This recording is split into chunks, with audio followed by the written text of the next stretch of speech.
공간대여 창업 사업의 원리는 다 비슷합니다. 하나만 알면 나머지는 하면 다 잘 되게 만들 수 있죠. 돈 버는 아지트라는 모임 공간을 만들고 외부에 개방하게 된 건 10월부터였어요. 첫 달에는 아무도 관심조차 없길래 누구나 처음에는 그러하듯이 이게 과연 될까라는 생각을 잠깐 했었어요. 하지만 10월, 11월, 12월 약 3개월 만에 월에 150시간 이상이 예약이 잡히고 현재는 대관 수입만 한 달에 175만원 정도 들어오고 있습니다. 이 업계에 처음 진입했는데 이 정도의 속도로 빠르게 치고 올라갈 줄은 꿈에도 몰랐네요. 여러 가지 시행착오 및 테스팅을 통해 드디어 공간대여 창업 사업의 노하우를 알았으니까 아마 이 금액은 멀지 않아 곧 200만원을 넘어설 거라 예상합니다. 이번 영상은 무인으로 돌아가는 공간을 만들어 대관 수입을 발생시키고 싶은 사람들을 위해 만들었어요. 10평 남짓한 이 공간의 하루 관리 시간은 대략 10분 내외예요. 세팅만 잘해둔다면 제 3회 월급이 될 수 있으니까 공간대여 사업 창업에 조금이라도 관심이 있다면 꼭 끝까지 보시기 바랍니다. 무인으로 공간을 대여하는 데 있어서는 크게 렌탈 스튜디오, 파티룸, 모임 공간 세 가지로 나뉘는 것 같아요. 물론 공연장, 댄스 연습실, 강연장 등등의 큼지막한 종류들까지 포함하면 더 많지만 이 공간들은 억 단위 투자가 들어가기에 앞서 말한 세 가지 종류가 지극히 현실적인 선인 것 같아요. 공간 대여 창업 사업의 원리는 다 비슷합니다. 하나만 알면 나머지는 적재적소에 변형만 하면 다 잘 되게 만들 수 있죠. 분량이 좀 길어질 것 같아서 이번 영상은 목차부터 설명을 해볼게요. 목차 1. 모임 공간이어야만 하는 이유 2. 영순위 작업은 타겟팅부터 3. 신의 한 수 위치를 선정하는 법 4. 여기에 올려야 문의량 폭주 5. 비싸게 받고 더 잘 되는 가격 세팅 6. 공간 인테리어는 제발 이것만큼은 주의 7. 반오토 운영법 거의 전자책 한 권에 달하는 직접 경험해본 꿀팁들이에요. 다 여러분의 피와 살이 되는 지식으로 큰 도움을 줄 거라 확신합니다.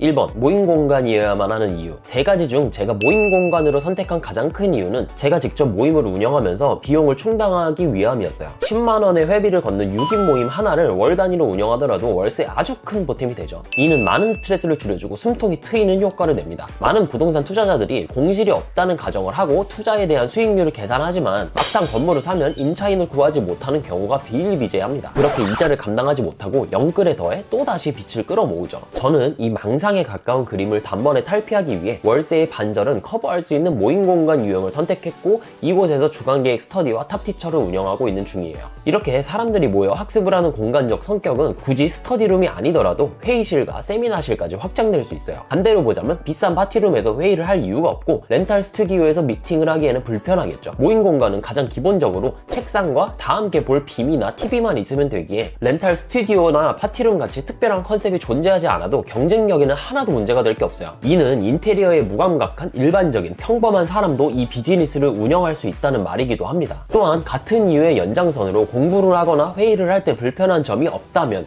굳이 다른 곳으로 옮길 필요가 없기에 다른 공간의 유형들에 비해 재구매율이 압도적으로 높은 편이죠. 보통 한 번 가본 파티룸은 질리기에 다음번에는 다른 더 이쁜 곳으로 가는 것과 같은 이치입니다. 실제로 위 재예약 신청률은 75%까지 찍었었어요. 지표가 증명하듯 모임 공간은 오래 하면 오래 할수록 단골 손님들이 많아지기에 기존 판매자들이 유리한 구조가 될 수밖에 없어요.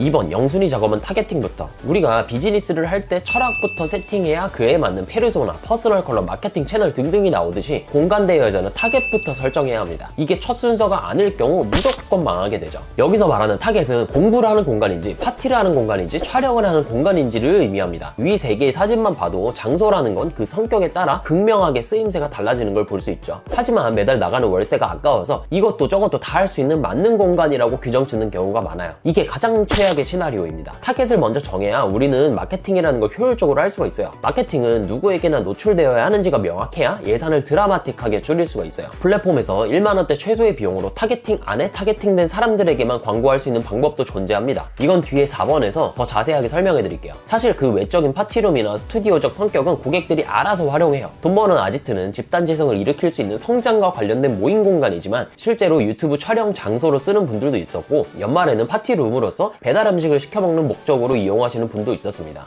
3번 신의 한 수 위치 선정하는 법 모임 공간은 다수가 찾아오는 곳이기에 결국 역세권 및 역세권에 가까운 곳을 잡아야 돼요. 굳이 역에서 3분 거리 내외에 있는 비싼 곳이 아니라 도보 5분에서 10분 거리여도 충분하죠. 돈 버는 아지트의 경우에는 강남권 논현역의 도보 5분 거리에 위치해 있습니다. 교육업의 특성을 고려해서 이 지역을 선택했을 뿐 강남권이냐 비강남권이냐는 사실 크게 상관이 없어요. 다수의 사람이 모일 경우 출발하는 곳도 강서, 강북, 강남 등등 다양할 거예요. 다만 두 개의 노선이 교차점으로 지나는 곳은 필수라고 볼 수 있습니다. 됩니다. 월세가 10만 원이 더 비싸더라도 이 위치의 매물을 찾기 위해 무조건 발품을 팔아야 돼요. 이건 전적으로 노력의 차이예요. 사당역, 이수역, 노년역, 왕십리, 건대입구 등등이 있겠죠. 매물을 고를 때 시간을 비약적으로 아낄 수 있는 마지막 고려사항은 내가 거주하는 곳과의 거리입니다. 가까우면 가까울수록 측정할 수 없는 큰 이득으로 돌아올 거예요. 그 이유는 금토일이 성수기라 불리며 예약이 가장 많고 이 날들의 공간을 항상 깨끗한 상태로 유지하기 위해서 왔다 갔다 하는 빈도가 많아지게 돼요. 특히 잘 되면 잘 될수록 말이죠. 또한 전혀 예측해보지도 못한 CS가 터졌을 경우 빠르게 도착해서 대처를 해야 하니 집과 가까워야 정말 많은 시간을 세이브할 수 있겠죠.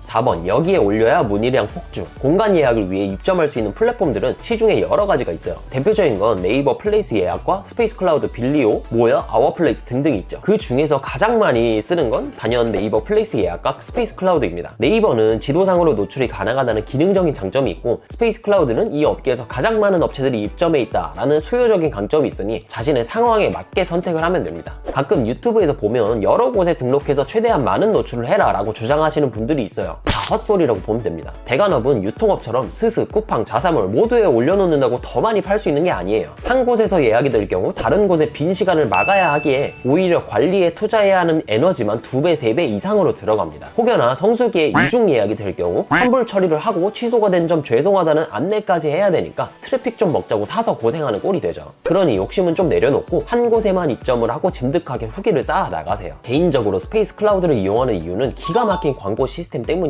총 5가지 종류가 있는데 이 중에서도 지역 내에서 한층 더 타겟팅된 유형들의 경우에는 하루당 2,000원에 상위 노출을 할 수 있어서 광고비 치고 굉장히 저렴한 편에 속해요. 저도 여러 가지 테스팅을 하고 있는 중인데 한 달에 10만 원 안쪽으로 사용해서 광고비의 최소 10배 이상, 100만 원 이상은 뽑아갈 수 있다는 확신이 들었습니다. 그만큼 가성비와 효율이 미쳤습니다, 이게. 5번, 비싸게 받고 더 잘 되는 가격 세팅. 가끔 스페이스 클라우드를 둘러보면 강남권에 1시간에 2,000원, 3,000원 하는 것들도 종종 보여요. 저 사람들은 왜 자선 사업을 하는가? 라는 생각이 들 정도예요. 공간 대여로 짭짤한 수익을 얻기 위해서는 절대 박리담회로 가서는 안 돼요. 1차원적으로 생각해서 매출의 한계가 명확해지기 때문이죠. 2,000원을 풀로 돌려봤자 메인 타임이라는 게 존재하기에 하루에 10시간이면 2만원, 30일이면 60만원이죠. 월세 내고 남는 돈이 과연 있을까요? 단언컨대 없습니다. 2차원적으로 더 크게 바라보자면 많은 문제들이 발생하죠. 가격이 저렴하니 2배, 3배 더 많은 사람들이 다녀갑니다. 그럼 가장 기본적으로 청소해야 하는 시간이 2배 늘어나고 자연스레 가구와 소품들이 파손 및 분실될 리스크도 함께 올라가죠. 돈 버는 아지트는 평균 대비 5배 이상의 비용을 받고 있어요. 너가 오히려 시장을 파괴하고 있는 거 아니냐라고 생각을 하실 수도 있을 것 같은데 비싼 데는 다 이유가 존재합니다. 이의 가치를 느꼈기 때문에 서두에 이야기한 월 150시간 대관이라는 결과가 나온 거예요. 여러 가지 가격에 대한 명분들을 심어놨는데 그 중 하나가 정수기와 비데입니다. 보통의 모임 공간을 가면 물을 마실 수 있는 곳이 없어요. 정수기를 찾기란 하늘의 별따기죠. 공중 화장실에서 비데가 있는 곳도 10곳 중 한 곳이 될까 말까요. 저는 모임을 하는데 불편함이 1도 없도록 하기 위해서 이 점을 노렸죠. 비록 5만원에 월 렌탈료가 나가지만 이를 1,000원씩만 시간당 비용으로 잡아도 50시간이면 퉁칠 수가 있겠죠. 이처럼 문제 해결적 사고를 통해 불편함을 줄이고 가격을 높여보세요. 6번, 공간 인테리어는 제발 이것만큼은 주의. 공간 대여 창업 사업에 들어가는 비용은 크게 3가지예요. 1. 보증금, 월세. 2. 인테리어 및 시설. 3. 소모품. 보증금은 어차피 돌려받을 돈이고 물티슈, 휴지, 비누 등등의 소모품은 뭐 얼마 하겠어요. 이번에 있는 인테리어 처음 공간을 꾸미는 걸 해보는 사람들은 인테리어 업체에 맡겨야 하나 라는 생각을 할 수가 있어요. 업체마다 금액은 천차만별이고 과도해지는 경우 총 금액에서 1,000만 원 단위는 우습게 깨집니다. 우리가 자영업을 하는 게 아니고 상주에 있는 것도 아니기에 인테리어에 절대 목숨 걸지 마세요. 또한 굳이 1,000단위를 쓰지 않고도 사진상으로 예쁘게 나오게 만들 수 있습니다. 돈 버는 아지트의 경우에는 처음부터 끝까지 오늘의 집 90%, 네이버 쇼핑 10%로 해결했어요. 비록 배송이 각기 다르죠. 그러니까 공간이 완성되는 시기가 며칠 딜레이 될 수는 있지만 최저의 비용으로 공간을 세팅할 수 있다는 큰 장점이 있습니다. 또한 하나씩 채워넣다 보면 뭘 추가해야 할지가 보여요. 그러니 처음부터 모든 걸 다 마무리하고 런칭한다는 생각은 애초에 버리는 게 좋습니다. 시간적 여유가 넉넉하다면 당근마켓에서 발품을 팔아보는 것도 좋은 방법 중 하나예요. 7번, 반오토 운영법. 참고로 무인이라고 해서 오토로 운영하는 게 가능할 거라고 생각하는 사람들이 있을 거예요. 미리 경고하자면 공간 대여 사업 창업에는 100% 오토, 자동화라는 거는 불가능하니까 애초에 환상은 품지 않는 게 좋습니다. 비록 하루에 들어가는 순수 시간은 30분 내외로 얼마 없을지라도 이 점을 미리 염두에 두고 진입을 고려하는 게 정신건강에 좋아요. 그 와중에도 반오토의 비율을 최대치로 올리기 위해서는 2가지가 필요합니다. 첫 번째로는 고객에게 전달된 안내문을 A부터 Z까지 올인원화 시키는 거예요. 돈 버는 아지트 사용 설명서의 경우에는 기본적인 정보부터 이용 수칙, 와이파이, TV 연결, 쓰레기 처리, 흡연, 화장실 퇴실 정리 체크 등등 입장부터 퇴장까지 모든 걸 다 매뉴얼화 시켜놨죠. 이는 실시간으로 또 변경 및 추가를 하기 편하도록 노션으로 작성하였습니다. 두 번째로는 안내문을 볼 수 있는 방법을 다각화시키는 거예요. 고객들로부터 오는 가장 많은 CS는 땡땡 하려면 어떻게 해야 되나요? 입니다. 진짜 수도 없이 이 질문들이 들어와요. 이미 안내문에 다 명시를 해놨음에도 불구하고 사람들은 귀찮아서 안내문을 확인하지 않습니다. 그럼 이걸 확인할 수밖에 없도록 개인 카톡, 플러스 친구 고정 멘트, 출입문, QR코드, 프린트된 안내문 총 4가지로 분산시켜서 언제 어디서는 볼 수 있도록 만들었죠. 이렇게 하고 난 뒤로부터는 정확히 CS를 하는 양이 5분의 1로 줄어들었어요. 이제 저에게 해야 할 일은 안내문을 전송하는 것과 원상태에 가깝도록 공간을 청소하는 것 2가지밖에 남지 않았습니다. 여기서 몇 바퀴만 더 돌려보면서 이 안내문 매뉴얼을 더 강화시켜 나가면 해야 할 일들을 10분의 1까지 없앨 수 있는 것 같아요. 모임 공간은 수입 외적으로도 자신만의 공간이 있다는 것 자체가 큰 메리트가 됩니다. 생일, 성년회, 뒤풀이 등등 5명 이상이 모이는 어떠한 행사에서도 유용하게 사용될 수 있어요. 돈도 벌고 내 공간도 얻고 모임도 열고 하나만 잘 만들어둔다면 일석삼조를 넘어 매일매일 효자 노릇을 하니까 이번 영상에 나온 7가지 사항들을 고려해 공간 대여 창업 사업을 꼭 한번 도전해보도록 하세요. 더 자세한 모임과 공간 수익화의 법칙은 PDF를 참고 부탁드릴게요. 이 영상이 업로드되고 난 일주일 후 수익화로 직결하는 수천자 분량의 꿀팁들이 추가 업데이트가 될 거예요. 이와 동시에 가격이 인상될 거니까 서둘러서 알아보시기 바랍니다. 물론 한 번 사면 평생 업데이트 되는 건 덤입니다. 링크는 설명글에 남겨둘게요. 이상으로 돈 버는 공략지 권 팀장이었습니다. 감사합니다.